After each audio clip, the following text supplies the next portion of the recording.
My name is Dave Burke, and my wife, Sue, and I came to Beaver Creek around 10 years ago.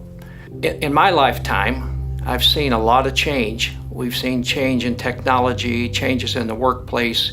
I think some of that change for me, because of the way I grew up, has been somewhat difficult. So when change came in the church or started in the church, it was very difficult for me, having existed in the Nazarene church over the years. It took me a long time to realize really what the issues were. My son, who is a graduate of Asbury Theological College, when he came home from seminary, he talked about what he called hospice churches and how we were in an era where churches just seemed to be dying off. Smaller congregations who had done things the same way year after year, and they never grew. They never brought in new people. Eventually, they just die off and go away. And I began to digest that and think about that. And I recognized that some of my issues with the change in the church and the way we worship and the music and all the dynamics of worship was really about me.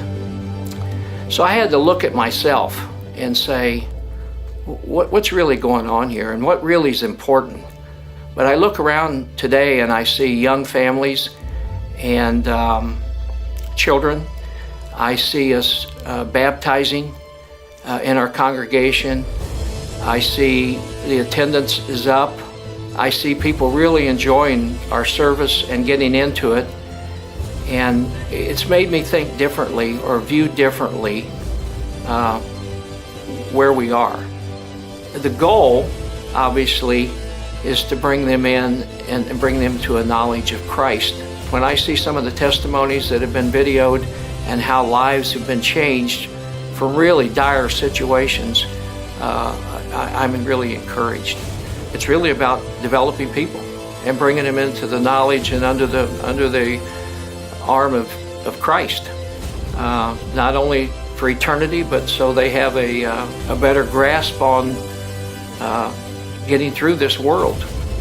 It's about these young families and these children that I see every week come and sit in the pews of our church and hear the word, the testimonies that we've seen of lives changed because they were able to come here and hear the word and recognize their needs.